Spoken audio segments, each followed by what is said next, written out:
Assalamu alaikum wa rahmatullahi wa barakatuh. وعليكم السلام ورحمة الله. Welcome, Prof. Thank you very much for joining us. Welcome. Then we are beginning now. We are starting the lecture. Prof, I have sent the link of slides, a modified one, to your WhatsApp. If you can present the slides from this modified one. Thank you very much. في هنا. No problem. بسم الله الرحمن الرحيم الحمد لله رب العالمين والصلاة وأتم التسليم على نبينا محمد صلى الله عليه وسلم وعلى آله وصحبه أجمعين والتابعين لهم بإحسان إلى يوم الدين. Our honorable guest speaker, Associate Professor Dr. Ahmad Azrin bin Adnan, online guests, our dear brothers and sisters. First of all, we would like to welcome you all to this weekly lecture of Islamic Economics Association, Kuwait University. And a part of the activities and events of Islamic Economics Association of Kuwait University to this lecture entitled Islamic Social Finance. So our guest speaker today, Associate Professor Dr. Ahmad Azrin bin Adnan, will be conducting this lecture today, inshallah. So as you know, our Islamic Economics Association is promoting and spreading knowledges, especially Islamic knowledge, some experiments and skills, especially in the field of Islamic economics and finance. And we are also trying to promote Sharia compliant modules, strategies, especially in the same field of Islamic banking and finance. And our programs, lectures, and activities cover a wide range of areas in Islamic microfinance, Islamic insurance, Islamic capital market, equity market, and some other like specific topics, including sukuk, retail, corporate banking products, wakaf management, wealth management, debt management, and also some other contemporary topics that we are covering in our activities. This is just to promote Sharia compliant models, strategies globally. And now, Alhamdulillah, our Islamic Association has become a global platform for this Islamic banking and finance. And we are also bringing international figures, speakers, international expertise to this platform. And our activities are both in Arabic and English languages. So every day we do have more than one program lecture in this platform. So we would like to welcome you all to visit our website, our pages, and our links, and you will know the happenings and new initiatives of our association. Today, we would like to welcome Dr. Ahmad Azrin bin Adnan, who is an associate professor in School of Finance and Banking, Faculty of Business and Management, University Sultan Zainul Abidin, Malaysia. He holds a Doctor of Philosophy in Consumer Banking. His field of research interests are wide-ranging, which include Islamic social finance, consumer behavior, banking, and wakaf. Prior to joining University Sultan Zainul Abidin, he served as a banker of Maybank Finance Berhad, a subsidiary of Maybank Berhad, Malaysia. He had been appointed as a visiting professor at few universities in Brunei, Indonesia, and other various academic appointments. Prof. Ahmad Azrin He is the board of trustee member of UCYP, Tuanku Chancellor Foundation, and he is currently the Dean of Faculty of Business and Management, University Sultan Zainul Abidin, Malaysia. So this is our honor to welcome Associate Professor Dr. Ahmad Azrin to conduct today's lecture. Please welcome, Prof. Assalamualaikum warahmatullahi wabarakatuh, and good evening. Alhamdulillahi rabbil alamin, wal aqibatu lil muttaqin, wala udwana illa 'alal zalimin. Asyhadu an la ilaha illallah wahdahu la syarika lah, wa asyhadu anna Muhammadan 'abduhu wa rasuluh. Allahumma salli ala sayyidina Muhammadin wa ala ali sayyidina Muhammad. كما صليت على سيدنا إبراهيم وعلى آل سيدنا إبراهيم وبارك على سيدنا محمد وعلى آل سيدنا محمد كما باركت على سيدنا إبراهيم وعلى آل سيدنا إبراهيم في العالمين إنك حميد مجيد. لا حول ولا قوة إلا بالله العلي العظيم. لا حول ولا قوة إلا بالله العلي العظيم. لا حول ولا قوة إلا بالله العلي العظيم. اللهم صل على سيدنا محمد وعلى آل سيدنا محمد. اللهم إنا نعوذ بك من البرص والجنون والجذام ومن سيء الأسقام. آمين يا رب. لا إله إلا أنت سبحانك إنا كنا من الظالمين. First of all, I would like to express my appreciation to the organizer, Islamic, if I'm not mistaken, Islamic Economics Association of Kuwait University. Is it true, Dr. Yes, Prof. Yes. Okay, Alhamdulillah. So thanks a lot. Under the Faculty of Sharia and Islamic Faculty of Sharia, mashallah, mashallah. Thanks a lot to Brother Dr.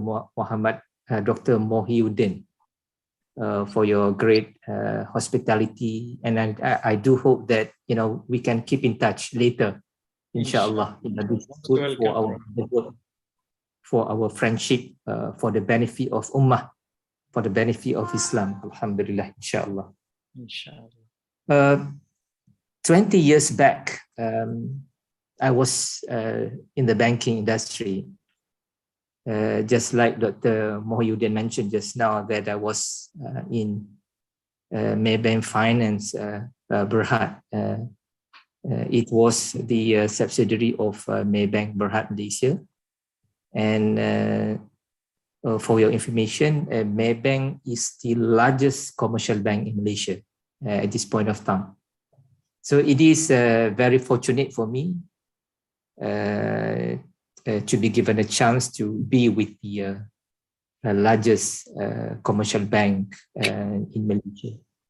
So 20 years back, when I was still in the banking industry, it was during 1997 and also 1998.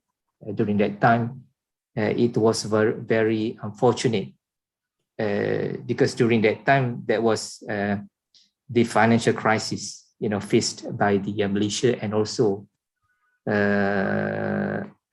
the southern Asia countries and also Asia countries as well, the financial crisis. And if we still can remember that during the financial crisis, the way we classify the non-performance loan during that time, because initially we consider 6-month default payments as the non-performing loan. But during 1997 and also 1998, we changed 6 months to 3 months. And that is why it is very difficult time for entrepreneur to adjust with the changes made by especially in Malaysia. It was governed under the Bank Negara Malaysia, the Central Bank of Malaysia. So that is why during 1997 and also 1998, the allocation for corporate social responsibility was quite small. You know, during that time, the business was not very good. And I still remember during that time, I was in one of the branch, Baru Kelantan, one of the East Coast branch located. During that time, I still remember we were very suffered to gain the profit, where in 1997 we reported losses for almost 2 million ringgit Malaysia, and the branch manager during that time was transferred to headquarters in Kuala Lumpur, being as the normal officer. You can imagine from a branch manager, and then suddenly, you were transferred to headquarters as the normal officer. So this is the memories, when I was in the banking industry. So just like I did mention just now, that the allocation for corporate social responsibility was quite small compared to the compared to the previous year. But whatever it is, when I was in the banking industry, we had to accept the fact that the focus is all about dollar and cents. Even though we conduct the what we call the corporate social responsibility, at the end of the day, we try to maximize what we call the dollar and cents. So I still remember at least there are 3 things when we conduct corporate social responsibility in the banking industry. Number 1 is to improve what we call the reputation. To improve the reputation, it is very important for any banking, any banks. It is very important for any banks that it is not easy to retain an existing customer. So I still remember, there is one,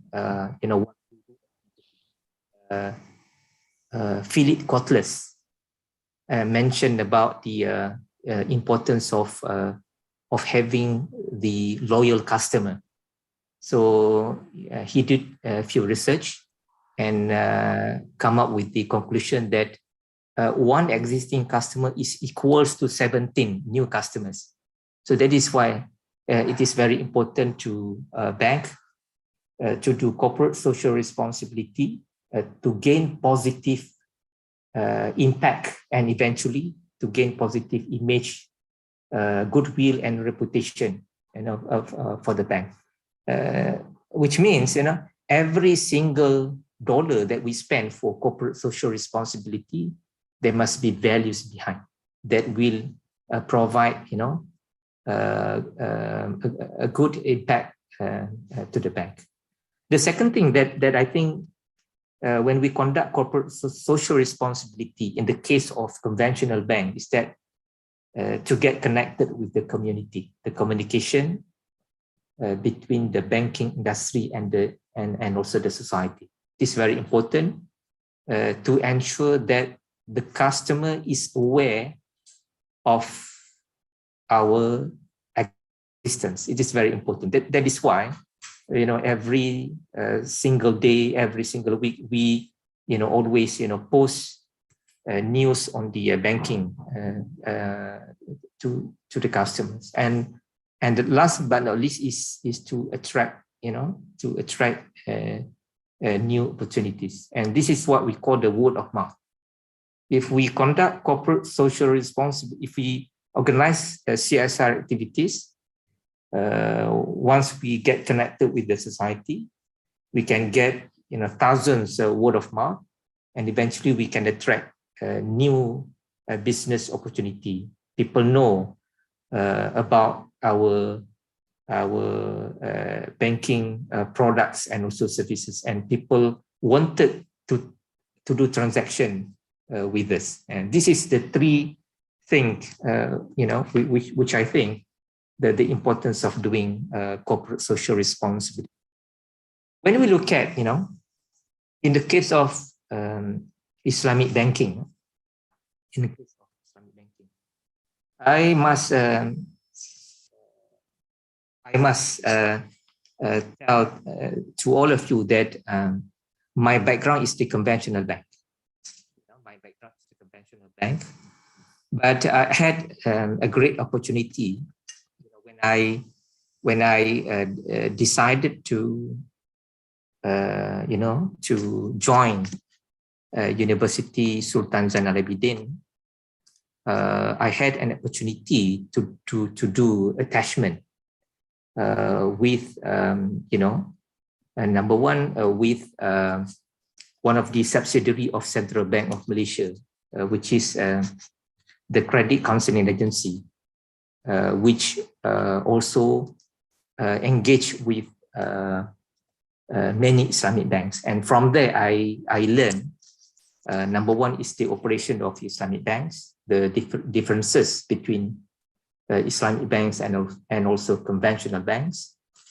And of course, from there, I managed to understand the differences between the corporate social responsibilities activities, organized by the conventional banks and also Islamic banks. Even though it seems similar, CSR conducted by conventional and also Islamic banks seems similar, but when we try to look into, we try to understand in that, we managed to discover that there are a lot of differences, between these two things. So if you look at the Islamic banking ecosystem, we can see that, the Islamic finance asset growth, has been tremendously shown, positive development from year to year. And one of the things that perhaps everybody knows about the fact that even though, we are facing with the COVID-19 pandemic, the Islamic bank, still managed to, to gain profit even higher, compared to 2020. Of course, 2030, we can see slightly a big reduce. But if we compare 2020 and also 2021, and also for the first quarter 2022, we can see the tremendous what we call development among the Islamic banks across the globe. So we can see the global asset finance asset distribution. We can see that almost 70%, Islamic banking asset distribution, and the rest would be in Sukuk, other Islamic financial institution, Islamic funds, and also Takaful. But one thing I would like to share with you is the CSR funds dispersed by Islamic financial institution. It is more than $1 billion during 2019 per se. So we can see, a huge amount that was that were allocated by many Islamic banks institutions, across. And CSR is assessed, to let you know that CSR is assessed through two components. Number one is the disclosed CSR, and the other one is the CSR fund. This is how we try to measure the CSR index among the all Islamic banks across the globe. So looking at the Islamic finance, corporate responsibility, we can see, few top countries in CSR fund dispersed in 2019. For instance, Saudi Arabia and also UAE, have tremendously, put aside a lot of money for CSR, and also the zakat fund. We have to be able to differentiate between CSR and also zakat. CSR is not similar to zakat, even though there is, one discussion related to, how Islamic banks really, allocate the zakat fund. There's certain practice which, if we manage to get a sum of CSR fund, and certain percentage would go for. I think this is where there are many debates on the, the way how it should be. If we study about the differences between CSR and also zakat, even though there might be opinion that mention that we can put it, in one basket, consists of zakat fund and also CSR fund. But from my understanding, we have to be able to understand that zakat is meant for specific beneficiaries. So we have 8 asnaf. So we cannot simply, allocate, zakat fund to the out of 8 beneficiaries. This is something that we have to be aware of. So looking at this, what we call the ecosystem of the Islamic banking, just like I mentioned just now, and also looking at the what is happening in the conventional bank and also what's happening in the Islamic bank, I discovered that even though Islamic bank organize the corporate social responsibility activities, but I discovered that it leads to the we still, put emphasize on the what we call put emphasis of the profit of the profit maximization. So that means that we have to accept the fact that the focus has often remained on the former, the for-profit segment of the Islamic economics. I know that it is not that easy, because when you are in the banking industry, because I had an experience, being a banker and also being as an academic. So we can simply, propose A, B, C, D, E when we were, an academics. But when you are, if you are, being practitioner, it is not that simply easy, to execute A, B, C, D, E. So you have to be balanced, but the more importantly is to make sure that anything we do is Sharia compliant. I think that's the more important thing that we have to take care. But whatever it is, I think another thing is that we have to accept the fact that we have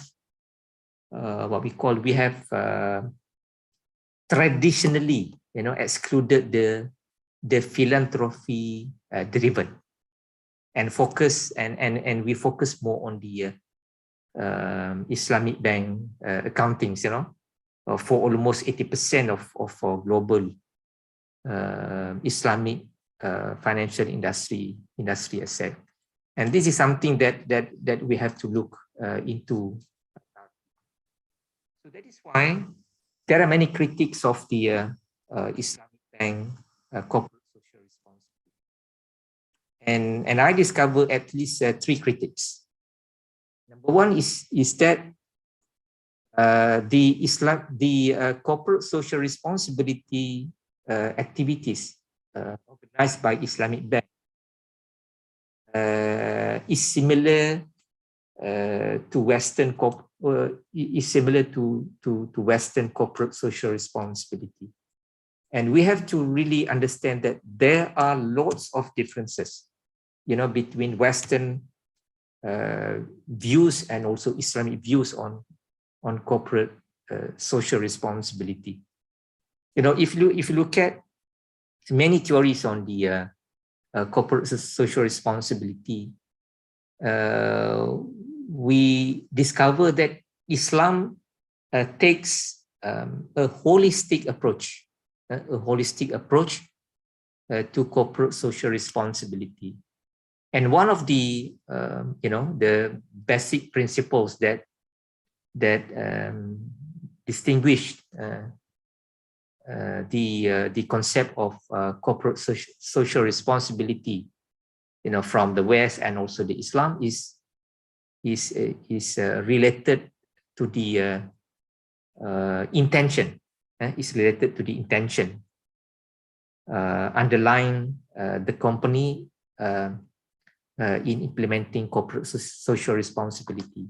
So normally when we conduct corporate social responsibility, we, of course, we want to make sure that there should be our names in the ban, appeared in the banner, in any social media, to tell to the world that we are conducting the corporate social responsibility activities, that we donate a sum of money to certain organization, that we put allocation a sum of money to this group of people. So we wanted to do so. But we have to really bear in our mind that Islam put emphasis on the intention. Innamal a'malu binniyat. The first thing is to correct our intention, is to put our intention in the right place. Innamal a'malu binniyat. Anything should start with niyah. So that is why the concept of CSR, of corporate social responsibility in Islam, has a broader and more fundamental meaning. More fundamental meaning, which includes the important one is the taqwa, the God consciousness dimension. And if you are able to refer to one of my articles entitled "The Missing Dimension of Corporate Social Responsibility of Islamic Banks," you can see that few missing dimension that should be improved by the Islamic banking institution. And one of them is what we call the concept of what we call the vertical relationship. Basically we have two types of relationship. Number one is the vertical relationship, the relationship between man and God, and the other one is the horizontal relationship, the relationship between man and man, and a man and creatures. And this is what we call the taqwa refers to vertical relationship, ubudiyah to Allah subhanahu wa ta'ala, the way we treat everything and the way we put dependency to Allah subhanahu wa ta'ala. So whenever we conduct corporate social responsibility, the first intention should be taqwa. Taqwa should come first. Taqwa should come first whenever we conduct the corporate social responsibility. And this is the missing dimension. The rule of law, the morality, the justice, and all these things are the foundations of the corporate social responsibility concept in Islamic views.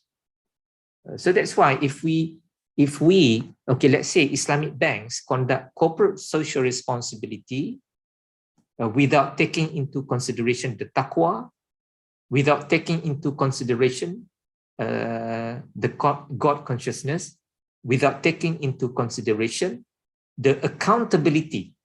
There is a different meaning, Western meaning and also Islamic meaning of the accountability. Now we have responsibility concept, but the other one is accountability. We have to be accountable. We have to be accountable to Allah Subhanahu wa Ta'ala.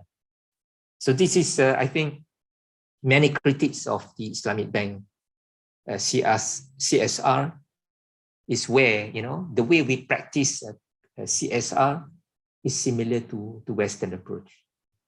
The second thing is the imbalance in resources. Imbalance in resources committed to initiatives relating to the Islamic social and philanthropy based. So what happened is now, what is happening now is what we call, when we conduct corporate social responsibility along the ecosystem of the Islamic banking, it comes at the last of the process, you know, at the last of the process. You know, once we manage to get a profit, we minus all the cost of operation. And then once we manage to get profit, and based on that, we pay zakat. And then based on that zakat, we distribute the zakat fund to the beneficiaries. So it becomes in the last stage of the process. This is what we call the imbalance in resources. Imbalance in the resources. It should be from the first step. It should be from the first step until the last one. This is the way that it should be. The corporate social responsibility in Islamic views. And the last critics is the shareholders' profit maximization. We all know that Islamic Bank is not a non-profit organization. It's not. It's not the non-profit organization. It is a profit organization. So when we talk about profit organization, we have to note that Islamic Bank has a very specific responsibility to the depositor, specific responsibility to shareholder, specific responsibility to investor under the what we call the savings account, the general investment account. These are the things that the Islamic Bank has to put priority, to depositor and also shareholder. But unfortunately, while putting the importance of prioritization to the shareholders and also depositor, this is where sometimes we put more emphasis on the shareholders and also depositors profit maximization without taking into consideration the fund section, the financing part, regardless the debt-based financing or equity-based financing. So at the end of the day, this is where the critics, among the critics towards the Islamic Bank is the philosophy, the ideology among the top management of the Islamic Bank. If the ideology of the top management of the bank didn't understand about the tasawwur, the epistemology, the Islamic tasawwur and also Islamic epistemology, it is very hard, for any Islamic banks in the world to organize the corporate social responsibility, which is ideally in line with the Islamic teaching. This is the three critiques of Islamic Bank. that at the end of the day justify the importance of having the Islamic social finance, the importance of having the Islamic social finance. So what is Islamic social finance? So basically, it is CSR. Islamic social finance is CSR. It is a CSR initiative in the form of humanitarian and social development programs organized by the Islamic banks and corporations. So it can be in many forms. It can be zakat, wakaf, donation, microfinance, suku, sadaqah, and etc. It can be anything. But the more importantly, when Islamic bank conduct corporate social responsibility initiative using zakat, wakaf, or any other tools, is to ensure the long-term social improvement and resilience. And this is what we call the concept of to empower the society. For instance, if today using the Islamic social finance initiative conducted by one bank, if we provide something to one recipient using our zakat fund, we have to monitor the progress of this recipient, and we try to inculcate the good to him or her, and we have to we have to try our best to make sure that today he is the recipient of zakat fund, but tomorrow he becomes the zakat payer. This is something that what we call the, how we empower the society through the Islamic. And this is few important tools that are quite popular to Islamic banks through zakat. This is what we call the financing pool under crisis. We have to disperse this money, and it should be used during the current year. The second thing is the Qardul Hasan, the benevolent loan, the non-interest bearing loan capital finance for small, medium enterprises and individuals. We can see the connection between bank and also the customers, especially the entrepreneurs, and also agencies, either under government or non-governmental bodies. And the third one is wakaf, voluntary and irrevocable dedication of one's health or portionate. This is also a powerful tool that we can combine with zakat. We can combine with zakat. For instance, Maybank has already conducted one program using these two things. Maybank collaborate with one Majlis Agama Islam Negeri, the Islamic bodies in state, and then the Islamic Bank developed, houses on the land, and then based on the completed project, the housing project, the recipient is the zakat recipient, especially for underprivileged group, specifically the B40 groups and also certain part of M40 groups. So for poor groups, the monthly payment, the zakat fund, we use a zakat fund, to pay the monthly installment on behalf of the the underprivileged group.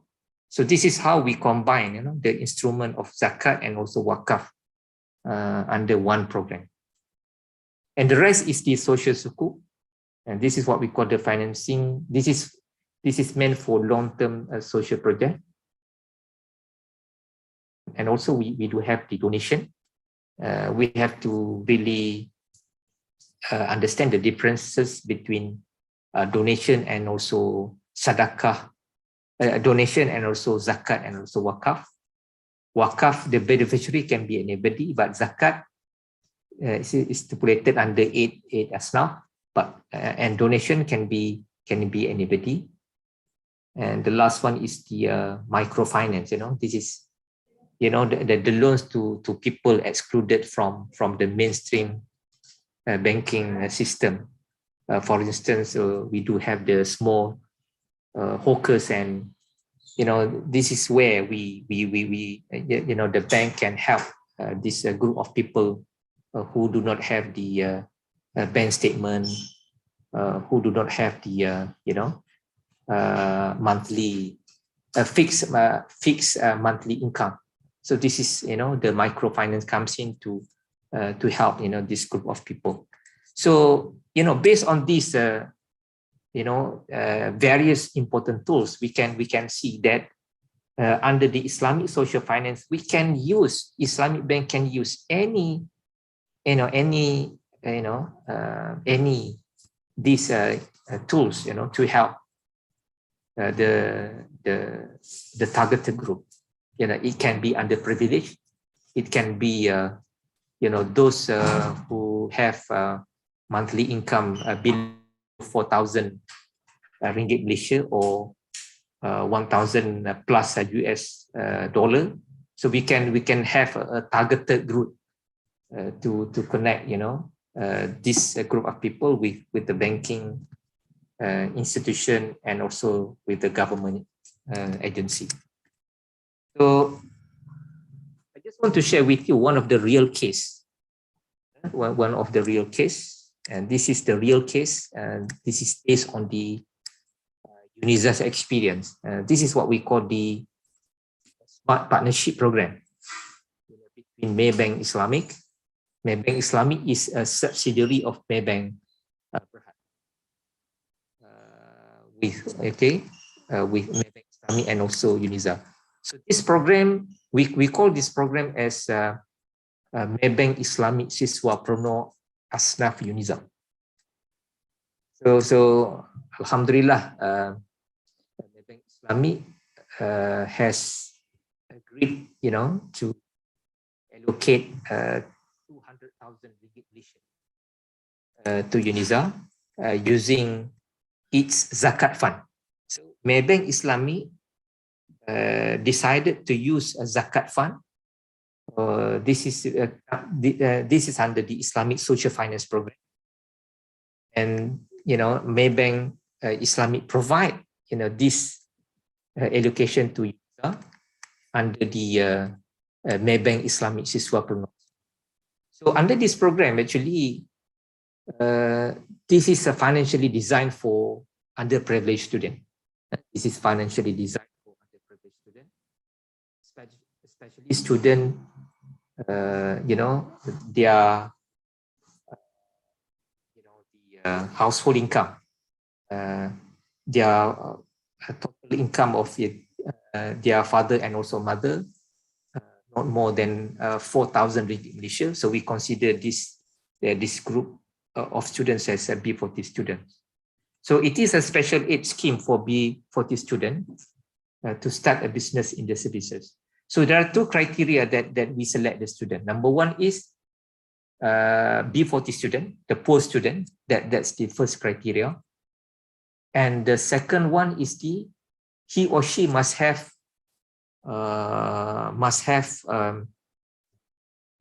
passion. Must have passion to do business. Whether they have already started a business or they are in the early stage. To start business, it doesn't matter, but the more importantly is that they must have a passion to conduct, to do business. So that is why the aims of this program is the what we call the cost of living aid to the student. Cost of living aid at campus through business earning.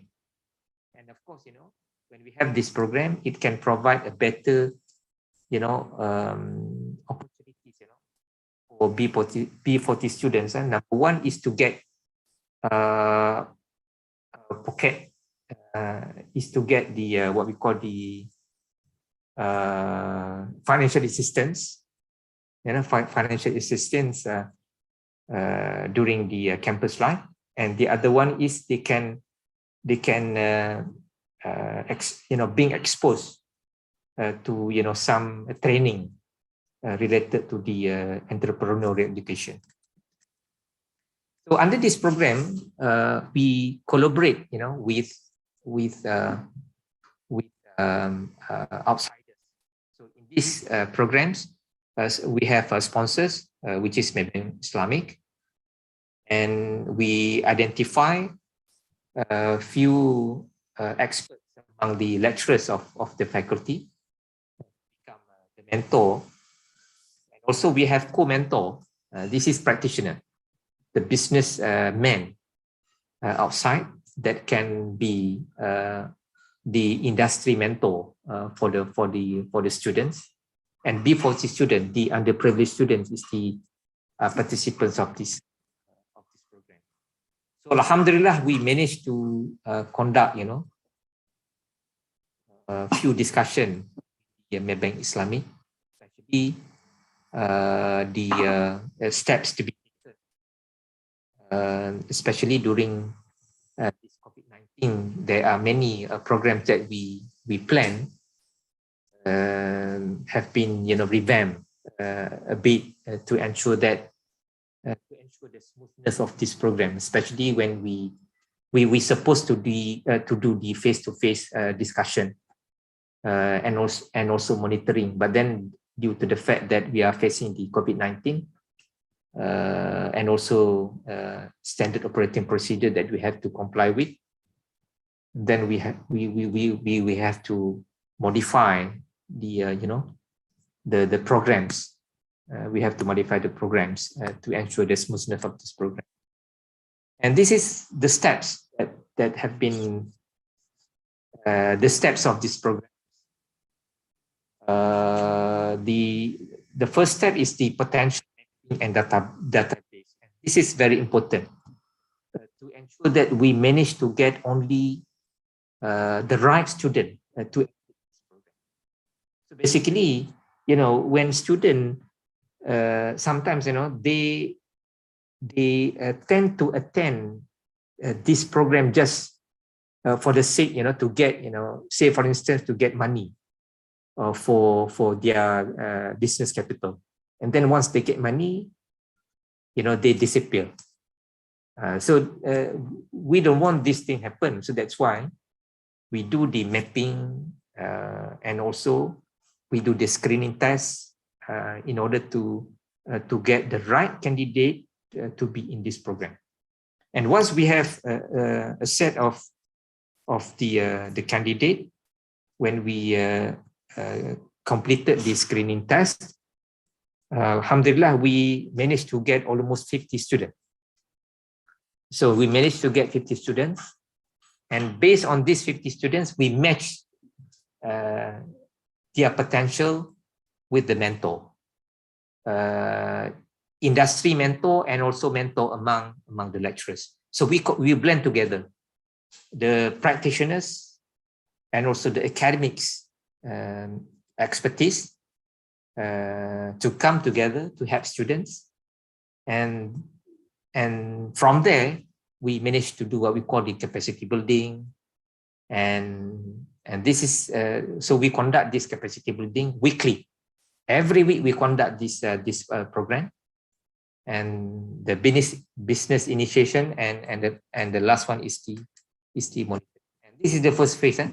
The first phase is the potential mapping and database, where we develop the apps, the MyBusy, the MyBizI, which is one of the application to screen, to screen the participants. And the second phase is the matching the potential. So we do brainstorming, with the participants. And the third phase is the capacity building, where we provide training. We provide training, and in fact, we conduct this weekly online. Online. And for the last 2 weeks, we managed to conduct this face-to-face. But before this, we only managed to conduct this program using online platform. So the fourth phase is the business initiation. So we ask a student to open an account with Maybank, because this is something that Maybank requests from us. So the main account is in the Maybank account, and all participants of this program also open the current account with the savings account, and also current account with the Maybank Islamic.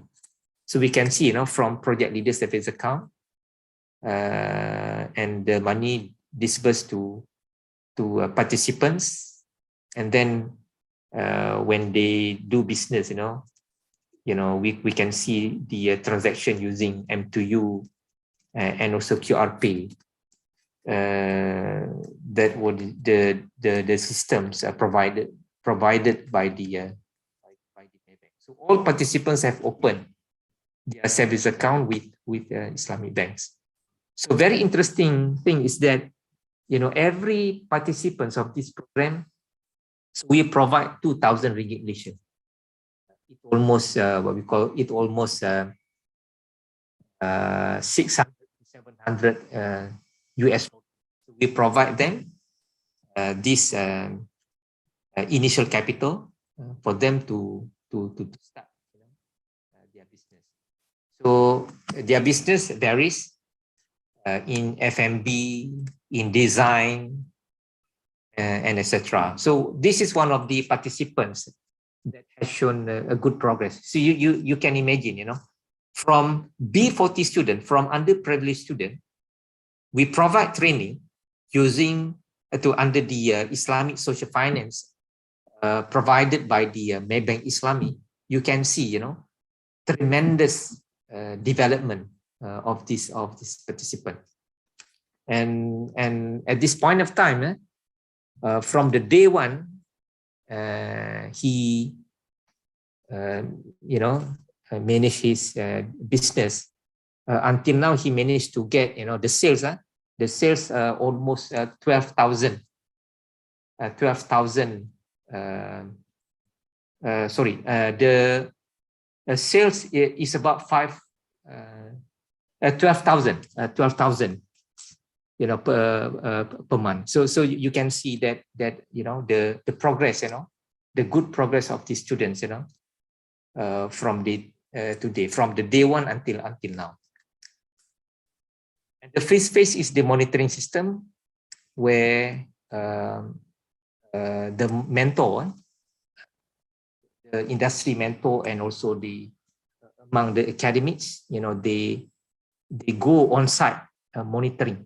They go to the premise, and then they consult with the students, looking at the problems and try to propose the solution to the problem. So we can see a very systematic system, very holistic. We combine.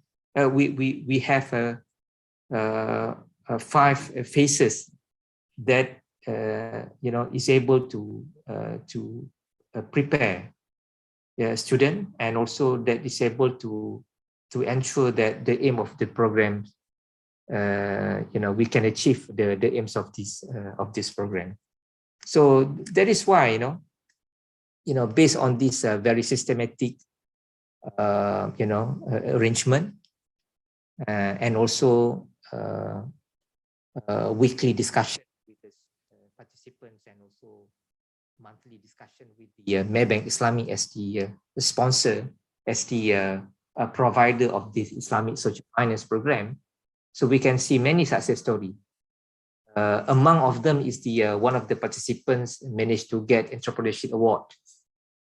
Managed to get one of the students managed to gain the competition development grant award, and one of the students managed to to enjoy the financial survival at least for her during in the campus.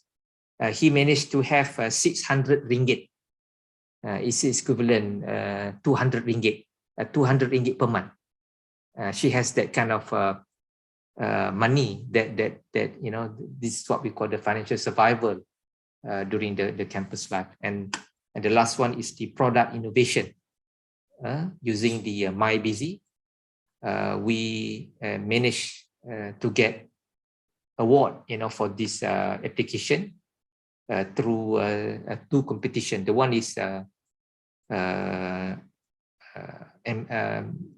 the Innovation Research Week 2020, and the last one is the last year we entered the competition ITEX 2021. So we managed to get a goal for this development of this MyBusy.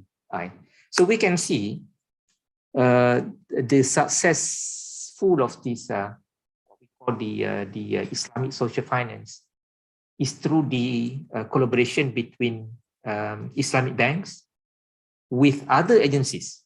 Islamic bank per se cannot make sure the success of this Islamic social finance program if they couldn't get cooperation from other institution, especially from the higher education institution, because we all know that in any higher education institution there are certain group of people that can be classified under underprivileged student, underprivileged group. So this is where we can combine the what we call the strength of the Islamic banks and also the higher education systems for the benefit of the beneficiary.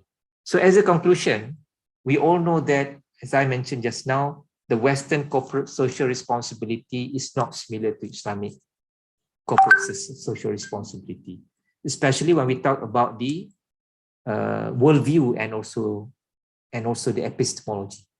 Number one is the way forward for Islamic social finance. I would say that we should embed in mainstream banking products. This is the way forward. Because at the end of the day, we try to make sure that we can empower the community. Today, he is the recipient, but tomorrow he becomes the zakat payer.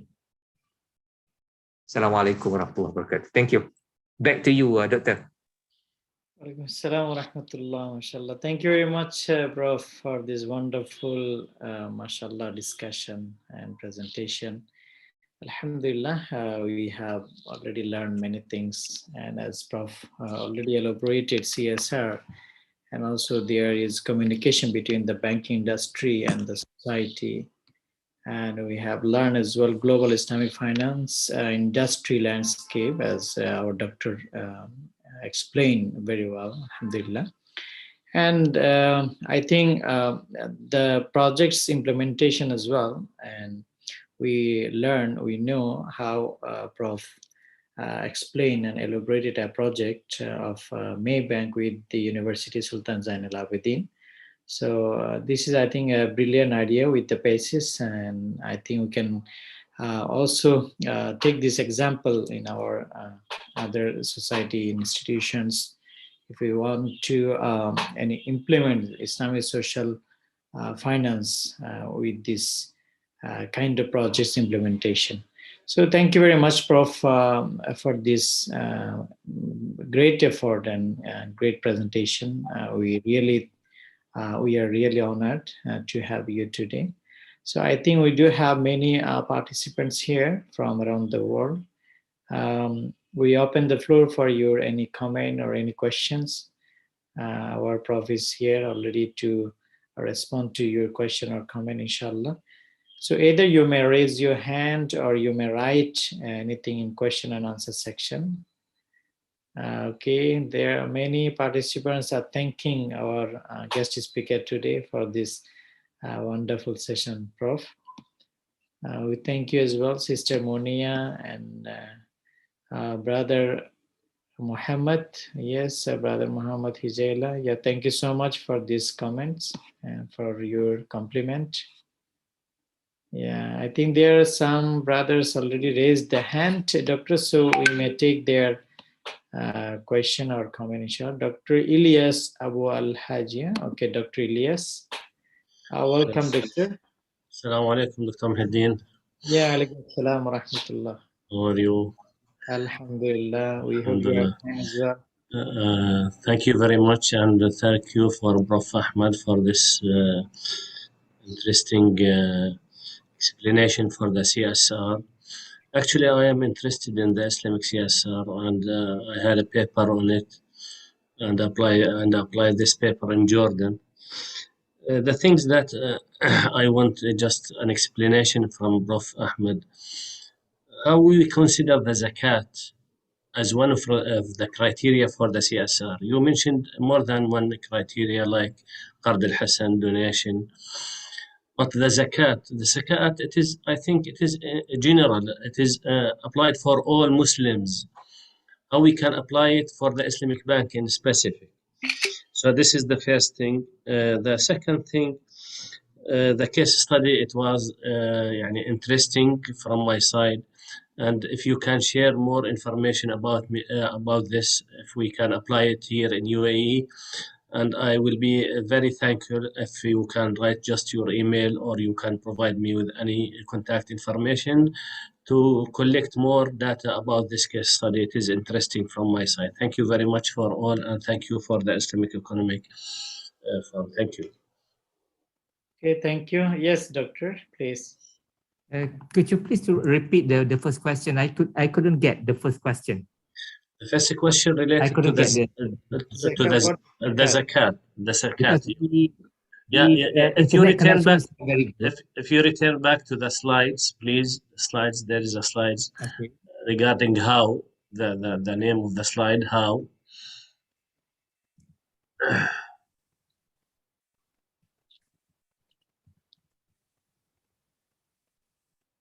Is this one? No, after this slide, after how. More slide, please. Yes, another. Also. This one? Again, no.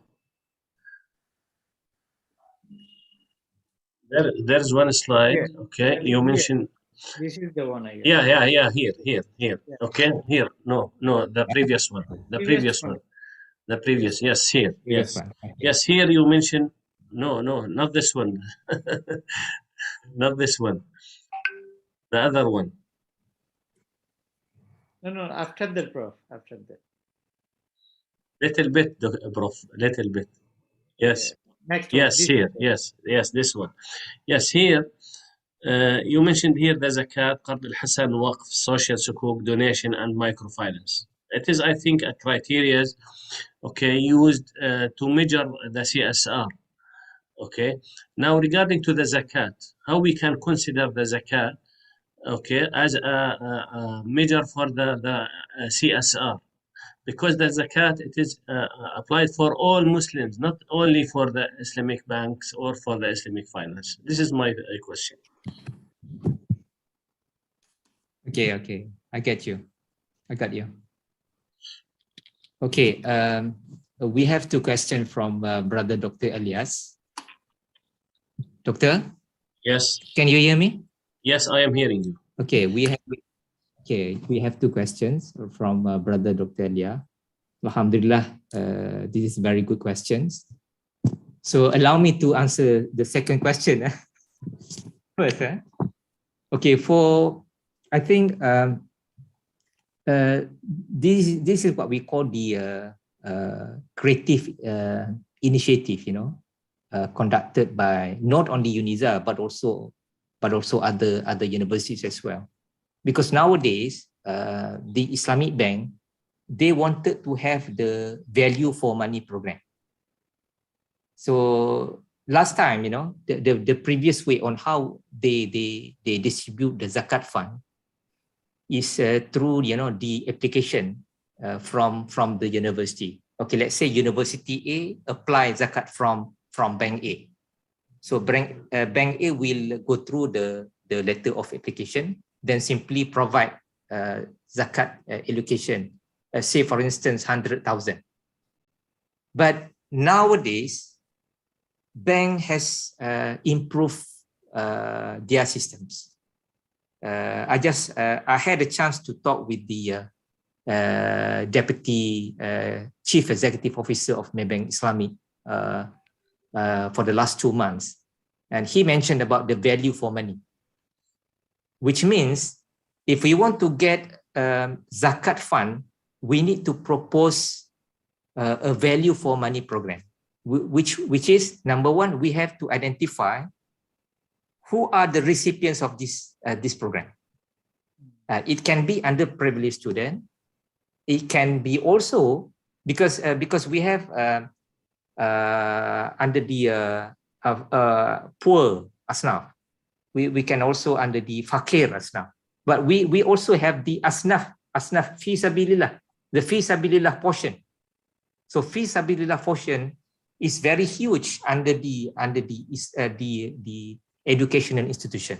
So we can have a very creative programs, to propose to the bank. It can be, for the last 2 months, we managed to get zakat fund from one Islamic bank for almost 100,000 under the program of the disabled student. Disabled student, cannot use the mouse using his hand. He has very limited movement of his hand. So we managed to buy a device. We asked, from the bank, and the bank can provide this can provide zakat fund to buy this device. So this is how we try to propose a creative programs to the bank, and simply we can easily get the zakat fund from any Islamic banks, not only in our territories, but also across the globe. I just wanted to share with you that currently I'm asking the zakat fund from one. I couldn't mention the name of the bank, but I currently discussing this particular thing with one of the bank located in Jordan and also UAE. Jordan and also UAE, asking the zakat fund for the benefit of our student in UNISA. So perhaps you can get my address later, Dr. Elias. Perhaps we can have a more discussion. How we can execute this kind of programs, and perhaps I can also learn from you, Dr. Elias. I strongly believe that you also conduct many programs under this zakat initiative, and perhaps I can also learn from you. The first question is how we treat zakat and also CSR. I personally believe that zakat cannot be in the basket of corporate social responsibility. There are two different things. zakat is meant for 8 asnaf. Zakat is meant for 8 asnaf. So we cannot simply allocate money, based on the corporate social responsibility fund, and then we consider this under zakat. Cannot. And also vice versa. We get zakat, and then we consider certain portion as the CSR fund. So to me, it is not the way how to conduct. So it should be, we have to identify which should come under zakat and which should come under corporate social responsibility. But sometimes this one happen under the conventional bank, especially for what we call the ta'wid, the penalties that we impose to the customers, and then a sum of money when we take charge to the customer. For conventional bank, we consider this as the profit for the bank. But for Islamic bank, it is not allowable to consider this as the profit to the bank. And bank has to provide this as the corporate social responsibility initiative. This is not zakat fund. This is not zakat fund. But sometimes I come to know that there's certain institution, the Islamic banking institution, that combine both the corporate social responsibility portion and also zakat portion comes under one basket. And in fact, there's a certain Islamic bank that also ask, let's say for example, last year, Maybank Islamic, not Maybank Islamic, the Bank Islam Malaysia Berhad. Bank Islam Malaysia Berhad, the oldest Islamic banking institution in Malaysia. So last week, when they provide zakat fund to us, they mentioned to us that we can only provide this money for asnaf poor and also asnaf fakir. So we cannot simply disburse this money to the rest, 6 categories. We should, it is meant only for fakir and also the poor asnaf. So to me, when we talk about zakat, we have to be very careful. We have to be very careful the way we treat this money. It is meant for it asnaf. This is my answer, Dr. Alias. Thank you very much. Yes, it's clear. It's clear now for me, and you answered it very well. Yes, I understand it now. Okay, so we can also add, maybe for this 6 criteria, one more criteria. It is the finance from the Islamic bank. Also, we can consider it as a social responsibility, because if the candidate or if the clients do not take finance from Islamic bank, he will go to another bank or to another conventional bank. In this case, he will be get a riba. So maybe this is my opinion. We can add also from all of these another thing, which is not only the microfinance, it is the finance in general. Maybe this is my opinion. If you can agree about this or not. I agree with you. You're very right. You're right. Okay, thank you very much. Thank you. Thank you very much. Thank you, Dr. Elias, for your contribution, intellectual contribution, and for your question. And thank you, Prof. Dr. Ahmad Azrin. In fact, I dropped the email ID of Dr. Ahmad Azrin in chat. Yes, so I got it. Yes, thank you. Thank you. So now I think there is another one, Technocammon. I don't know what is the name. So I think first of all you can introduce yourself, and then you may ask your question. Technocammon. We switch on microphone for you. Are you there?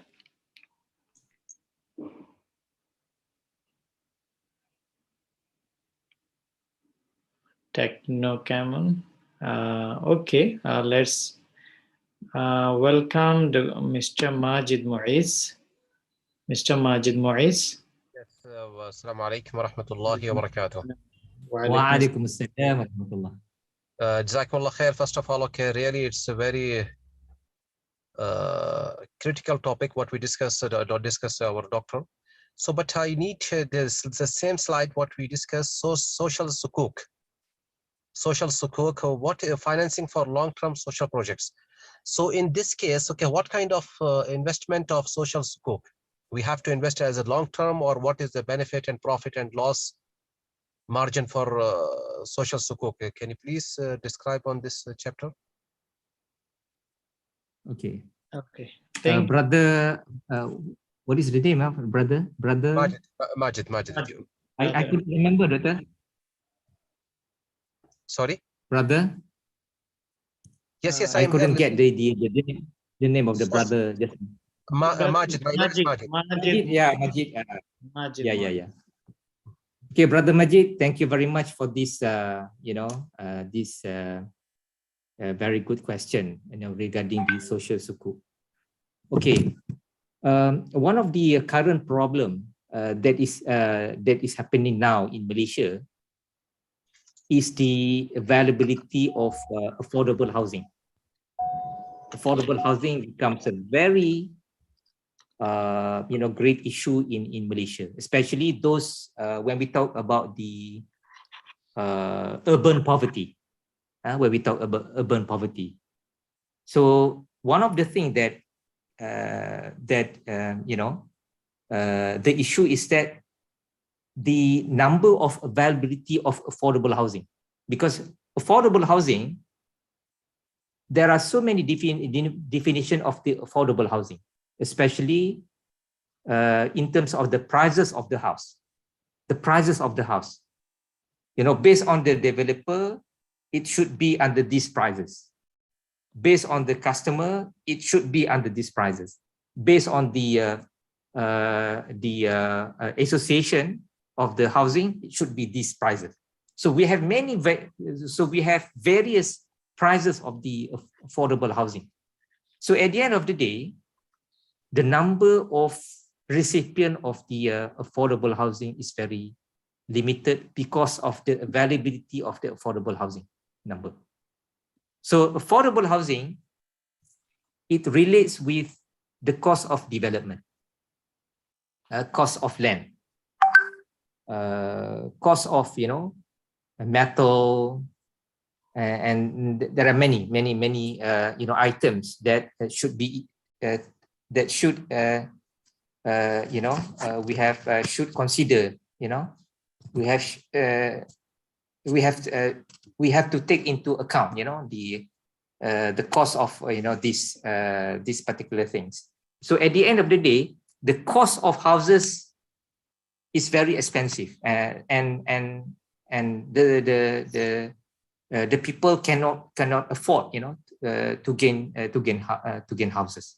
So one of the way to solve this problem is through social finance. If we talk about the land wakaf, the wakaf land, if we talk about the wakaf land, then it should become under the Islamic social finance. Islamic social finance is the answer to this problem. So what should be the mechanism of this is that we try to integrate with various parties. The Islamic trustee body, like in Malaysia, every state has one Islamic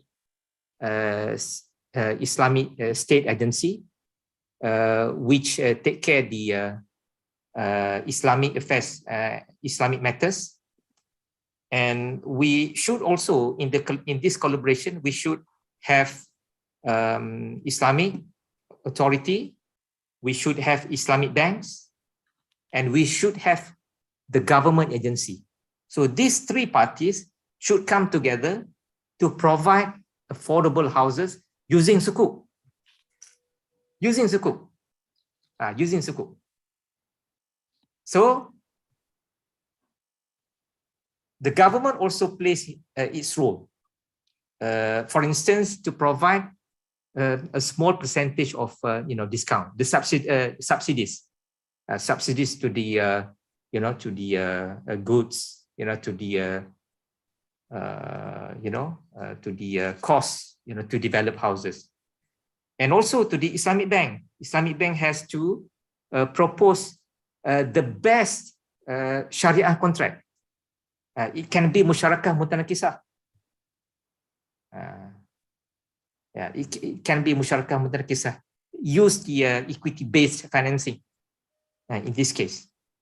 And Islamic agency, Islamic authorities bodies can also can surrender the can give the wakaf land for the purpose of to develop the houses. So we can see every single parties in this collaboration plays its own roles to ensure it can provide the affordable houses for the benefit of the rakyat, for the people, for the benefit of the people. So sukuk can be under the government.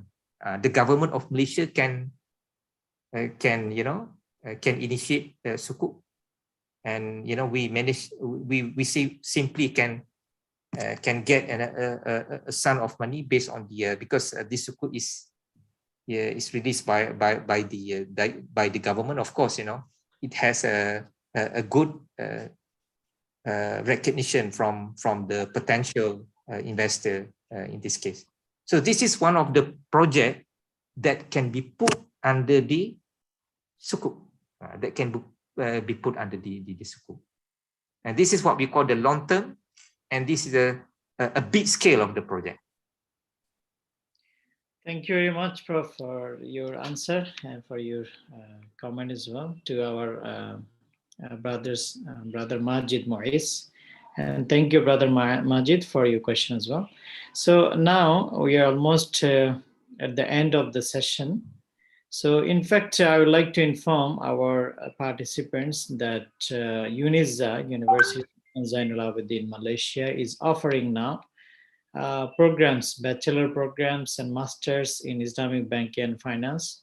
So if anybody or anyone's family members would like to study in bachelor or masters in Islamic banking and finance, I think you may either directly apply to UNIZA, and our dean is here now. So I think you can get offered, inshallah.